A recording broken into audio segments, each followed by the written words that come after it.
कि जैसे हमने अब अपनी इंडियन पॉलिटी स्टार्ट कर दी और हमारा फर्स्ट टॉपिक मूल अधिकार हमने रिवीजन में स्टार्ट कर दिया है। तो कल हमने आर्टिकल 12 और 13 देख लिया था और मैंने बोला था कि ये थोड़ा लेंथी भी है तो हमने उसे कंप्लीट कर लिया था। अब जो आर्टिकल हम करने वाले हैं बहुत ही स्मूथली और बहुत अच्छी तरीके से इसका रिवाइज करेंगे।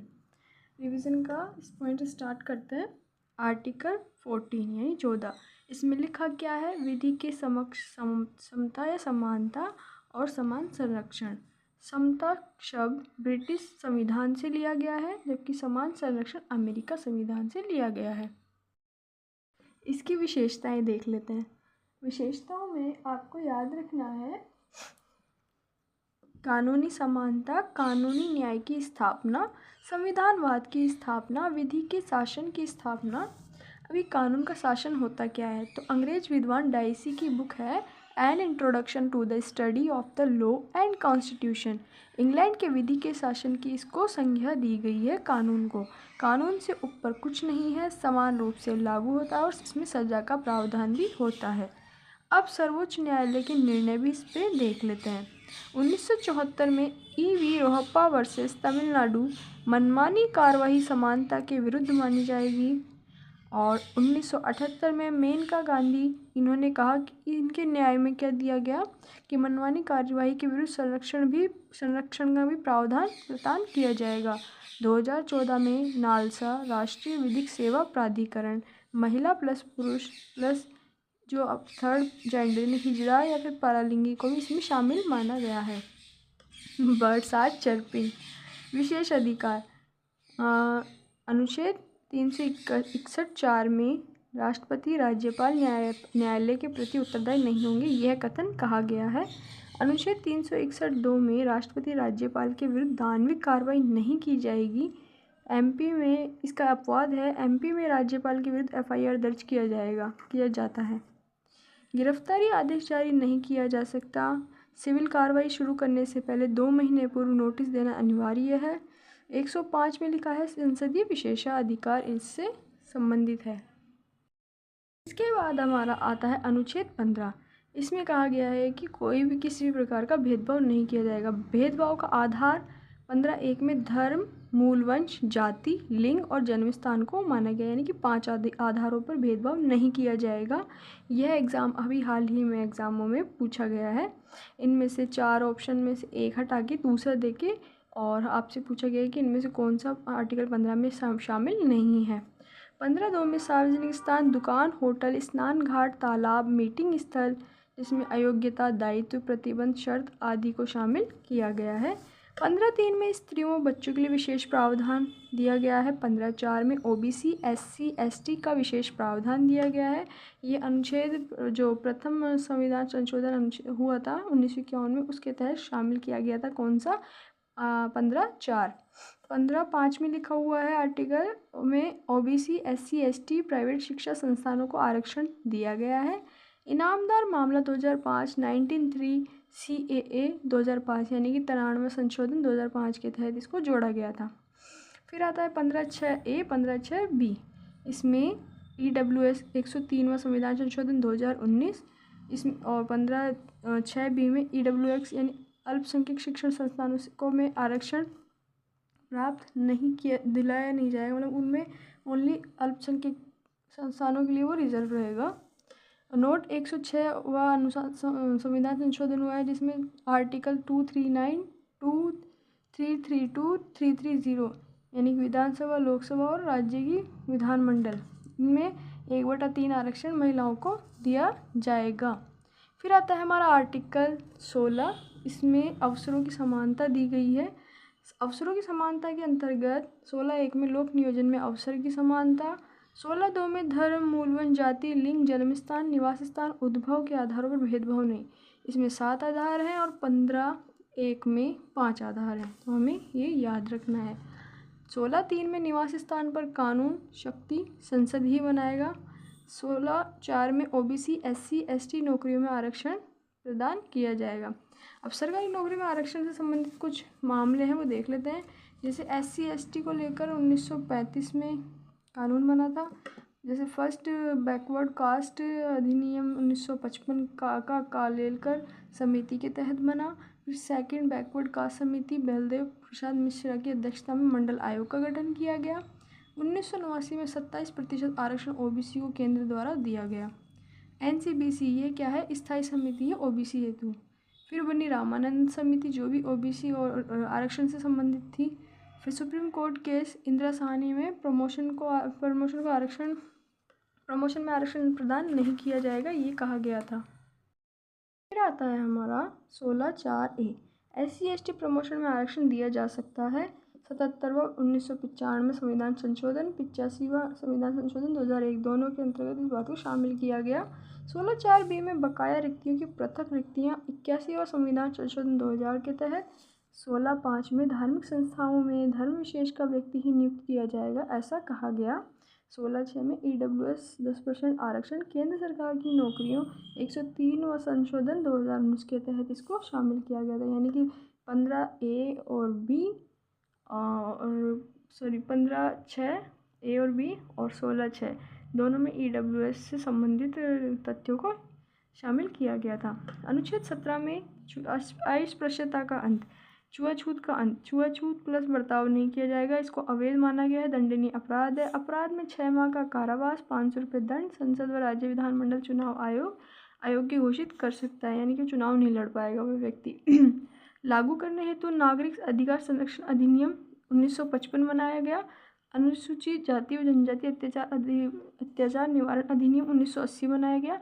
और ये समिति की सिफारिश पर बनाया गया था, पेरूमल समिति की सिफारिश पर। 1989 SC/ST अत्याचार निवारण अधिनियम के 4 उद्देश्य थे। अत्याचार अपराधों को रोकना, विशेष न्यायालय का गठन करना, पीड़ित व्यक्ति को राहत, पीड़ित व्यक्तियों को पुनर्वास करना और बिना वारंट। ये कठोर कानून था। क्यों? क्योंकि बिना वारंट गिरफ्तारी का आदेश देता है, गैर जमानती है, अग्रिम जमानत का भी इसमें कोई प्रावधान नहीं है। तो यानी कि हमने 12 में राज्य की परिभाषा, 13 में कुछ विशेष अधिनियम जो स्वतंत्रता से पहले शामिल किए गए थे अपवाद स्वरूप। फिर उसके बाद आती है हमारे 14 विधियों के समक्ष समानता। फिर 15 में आता है भेदभाव नहीं किया जाएगा जाति धर्म लिंग आधार पर। और 16 में है अवसरों की समानता। 17 में है अस्पृश्यता का अंत। 18 में उपाधियों का अंत। अब उपाधियों के अंत में क्या बोला गया है कि उपाधि पुरस्कार समान नहीं होते। उपाधि एक अलग चीज़ होती है, पुरस्कार एक अलग चीज़ होती है। 4 बातें। राज्य शिक्षा सेना के अलावा उपाधि अमान्य मानी जाएगी, यानी कि राज्य शिक्षा से संबंधित और सेना संबंधित तो दी जाती है उपाधियाँ, लेकिन उसके अलावा कोई उपाधि है तो वो अमान्य मानी जाएगी। राष्ट्रपति विदेशी राज्य से उपाधि ले सकते हैं। राष्ट्रपति द्वारा प्रदत्त सहमति से प्राप्त उपाधि भी मान्य होगी। पद्म पुरस्कारों पर 2 बार रोक भी लगा चुकी है सरकार। 1977-79 मोरारजी देसाई के समय PM थे और 1993-97 में। फिर 51A(F) उत्कर्ष की ओर बढ़ने का प्रयास करने हेतु उपाधियाँ दी जा सकती है। इसको इसमें शामिल किया गया है, जो हम भारत रत्न पुरस्कार देते हैं ना, उस तथ्य को, तो हमें ये याद रखना है। फिर आता है हमारा आर्टिकल 19, यानी कि अभिव्यक्ति विचारों की स्वतंत्रता। विचारों, मतों, विश्वास बोलकर, लिखकर, चित्र रूप में, डिजिटल रूप में। इसमें जो 2 केस आप पढ़ सकते हो वो कौन कौन सा है? केस श्रेया सिंघल 2015 बनाम भारत संघ केस अनुराधा वसीम 2020 केस। इसमें अभिव्यक्ति विचारों स्वतंत्रता संबंधित जो तथ्य थे उसके बारे में कहा गया है। 19(1)(a) इसमें प्रेस आंदोलन, फिल्में, चुनाव, टेलीफोन, जेंडर, पहचान, शिष्टाचार, सदाचार, राष्ट्रध्वज और राष्ट्रगान को अंतर्निहित माना गया और इससे संबंधित अधिकार दिए गए हैं कि आप अपनी अभिव्यक्ति विचारों को प्रकट कर सकते हैं। अनुच्छेद 20 दोष सिद्धि का अधिकार। यदि किसी व्यक्ति को जबरन पकड़ लिया जाता है तो वो अपनी दोष सिद्धि 3 अधिकार के माध्यम से कर सकता है। एक तो अगर ये पूर्व प्रभाव वाला कानून है तो ये लागू नहीं होगा, इसमें दोहरे दंड नहीं दिया जाएगा और अपने विरुद्ध गवाही के लिए उसे बाध्य भी नहीं किया जाएगा। हाँ, अगर व्यक्ति खुद कह रहा है कि मैं गवाही देने के लिए तैयार हूँ तो वो दे सकता है, बाकी उसको बाध्य नहीं किया जा सकता। सैलवी बनाम कर्नाटक राज्य विवाद में इलेक्ट्रॉनिक साक्ष्य न तो स्वतंत्र होते हैं न ही पर्याप्त, इसे केवल सहायक रूप में ही आप यूज़ ले सकते हैं। ये मतलब पुख्ता सबूत में नहीं माने जाते इनको। अनुच्छेद 21 जीवन व व्यक्तिगत स्वतंत्रता का अधिकार। मेनका गांधी केस, विदेशी यात्रा का अधिकार भी इसमें शामिल किया गया है। अब देखो, शिक्षा को प्रभावित करने वाले अधिकारों के बारे में आपको बताते हैं। एक तो है संवैधानिक प्रावधान और एक है प्रावधान। संवैधानिक प्रावधानों में तो क्या क्या है कि जैसे मतलब अनिवार्य रूप से मानना है, जैसे 21A 6 से 14 वर्ष निःशुल्क शिक्षा अनिवार्य है। आर्टिकल 41 शिक्षा का अधिकार। 45 6 वर्ष तक बच्चों की शिक्षा की देखभाल की जाएगी। और आर्टिकल 46 यानी 46 में SC ST दुर्बल शैक्षिक वित्त लोगों के लिए शिक्षा का प्रावधान। 51A में माता पिता की ड्यूटी कर्तव्य बनता है कि स्कूल में बच्चों को दाखिला दिलवाएं। 7th अनुसूची भी संवैधानिक प्रावधानों के अंतर्गत है। 11वीं अनुसूची भी। अब आते हैं प्रावधान जिनको बाद में जोड़ा गया। इसमें क्या है, इसमें 15(3) स्त्रियों व बालकों से संबंधित, 15(4) SC ST OBC विशेष प्रावधान, 15(5) प्राइवेट संस्थानों में आरक्षण, 15(6) EWS आरक्षण, 28 धार्मिक प्रार्थना पर मनाही, आर्टिकल 29 अल्पसंख्यकों से संबंधित, आर्टिकल 30 अल्पसंख्यकों के संस्थान। ये आपकी जो अनुच्छेद 21 है उससे कोरिलेट करते हैं ये वाले आर्टिकल। तो ये इधर वाले 15, 28, 29, 30 और 19, और संवैधानिक प्रावधानों में ऑलरेडी दिया हुआ है जो 21 है, ये बाध्यकारी है। 41, 45, 46 और 51 7th अनुसूची और 11वीं अनुसूची। तो ये शिक्षा को प्रभावित करने वाले कारक हैं कुल मिलाकर। अब है दोष सिद्धि का अधिकार। दोष सिद्धि के अधिकार में क्या आएगा? ओके, ये आर्टिकल 22 है।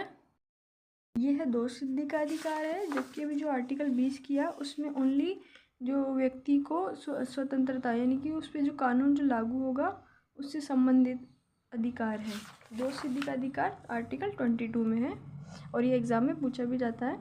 गिरफ्तार व्यक्ति के 4 अधिकार होते हैं, जैसे गिरफ्तारी का कारण जानना, वकील से परामर्श व बचाव के बारे में सलाह मशवरा कर सकता है, 24 घंटे के भीतर मजिस्ट्रेट के सामने पेश होना अनिवार्य है, बिना मजिस्ट्रेट के प्राधिकार हिरासत में नहीं लिया जाएगा। संविधान में 22(4) से 22(7) तक निवारक निरोध संबंधी प्रावधान है, यानी कि निवारक निरोध संबंधी अधिकार है ना। इसमें जो पोसा 1974 कॉफ यानी conservation of foreign exchange and prevention of smuggling act, यह एक स्थायी संस्थान है निवारक निरोध संबंधी भी एजेंसी का। एक है रासुका, राष्ट्रीय सुरक्षा कानून 1980। अब कुछ कानून पहले और बने हुए थे निवारक निरोध में, जिनको निरस्त कर दिया गया है। वह ताड़ा 1985 to 95, पोटा 2002, मीसा 1971 से 78, PDA 1950 से 1969। फिर है आर्टिकल 23 शोषण के विरुद्ध अधिकार, मानव तस्करी, बंधुआ मजदूरी, बैगार, इसके तहत कानून 1948 में न्यूनतम मजदूरी, 1956 में ठेका और 1978 में समान परिश्रम के तहत कानून इसमें बनाए गए। फिर है अनुच्छेद 24, इसके अंतर्गत बाल मजदूरी पर रोक लगाई गई है। इसमें कहा गया केवल कारखानों, संकटपूर्ण क्षेत्र और खदानों में काम नहीं करेंगे 14 वर्ष से नीचे के बच्चे। लेकिन 2016 में बाल मजदूरी प्रतिषेध अधिनियम कब बना? 1986 में। लेकिन 2016 में पूरी तरीके से रोक लगा दी कि 14 वर्ष से नीचे के बच्चे से आप किसी भी प्रकार का कोई काम नहीं करवाओगे। ओनली केवल जो बाल कलाकार होते हैं उन्हें भी कुछ कुछ क्षेत्रों में उन पर मनाही है, लेकिन अगर मनोरंजन के क्षेत्र में आप उनका यूज़ लेते हो तो उस पर प्रतिबंध लगाया गया है। अनुच्छेद 25, इसमें 4 अधिकार शामिल है। अंतःकरण की स्वतंत्रता, धर्म मानने की स्वतंत्रता, धर्म का प्रचार करने की स्वतंत्रता और धर्म का आचरण करने की स्वतंत्रता। फाइनली अब हमारा ऑलमोस्ट सारे हो चुके हैं। तो अब आता है आर्टिकल 26, इसमें सभी धर्मों के अधिकार के बारे में। उसमें धर्म मानने 4 अधिकार धर्म से संबंधित है मानने के, और इसमें धर्मों के क्या क्या अधिकार है, जितने भी अपने धर्म है भारत में उनके क्या क्या पर्सनल अधिकार है कि धार्मिक संस्थाओं की स्थापना पोषण का अधिकार रखते हैं, प्रबंध का अधिकार रखते हैं, धार्मिक संस्थाओं के नाम से चल अचल संपत्ति रखने का अधिनियम है, प्रशासन का अधिकार है। फिर आर्टिकल 27 धर्म विशेष वृद्धि से कर देने से रोक लगाई गई है, लेकिन शुल्क लेने पर रोक नहीं है कि शुल्क ले सकते हैं, लेकिन कर देने से मनाही है। आर्टिकल 28 में 4 स्कूलों का उल्लेख है, राज्य निधि द्वारा पोषित, राज्य द्वारा सहायता प्राप्त, राज्य द्वारा मान्यता प्राप्त और प्राइवेट संस्थानों का इसमें उल्लेख किया गया है। अनुच्छेद 29 अल्पसंख्यकों की परिभाषित नहीं की गई है, लेकिन राष्ट्रीय अल्पसंख्यक आयोग अधिनियम 1992 धारा सेक्शन 22 में 6 समुदाय अल्पसंख्यक माने गए हैं, मुस्लिम, सिख, ईसाई, बौद्ध, जैन, पारसी। आर्टिकल 30 में अल्पसंख्यकों के शिक्षण संस्थान शामिल किए गए हैं।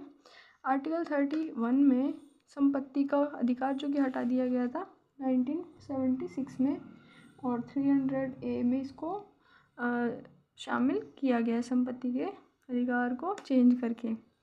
आर्टिकल 32 में रिट जारी करने का अधिकार है। 32 to 26 आर्टिकल, इसी का प्रावधान इसमें दिया हुआ है। इसको संवैधानिक उपचारों का अधिकार हम कहते हैं। 5 रिटें परमादेश, बंदी, प्रत्यक्षीकरण, उत्प्रेक्षण, प्रतिषेध अधिकार परिच्छेद में शामिल की गई है। इसके माध्यम से आपके ऊपर अगर किसी प्रकार के आपके अधिकारों का हनन होता है तो आप 5 प्रकार की रिटों में से किसी एक रिट को आधार बनाकर न्यायालय के समक्ष, उच्चतम न्यायालय में अपनी याचिका दायर कर सकते हो। तो ऑलमोस्ट हमने मूल अधिकार 2 क्लासेस में कंप्लीट कर लिया है। अब हमारा नेक्स्ट टॉपिक होगा राज्य की नीति निर्देशक तत्व। उनमें भी हम ऐसे फैक्ट जो एग्ज़ाम में आने वाले होंगे उनको मैं नोट्स में अपने नोट्स के माध्यम से हम उसका रिवीजन करेंगे। तो आगे के लिए आगे नेक्स्ट टॉपिक के लिए क्लास में बने रहें। Thank you. क्लास को शेयर सब्सक्राइब जरूर करें, लाइक शेयर सब्सक्राइब करना ना भूलें। और अगर कुछ कमियाँ या फिर कमेंट के माध्यम से अगर आप मुझे मेरा मोटिवेशन बूस्ट अप करोगे तो क्लास को मुझे बनाने में और ज़्यादा मोटिवेशन मिलेगा। क्लास में बने रहें। Thank you.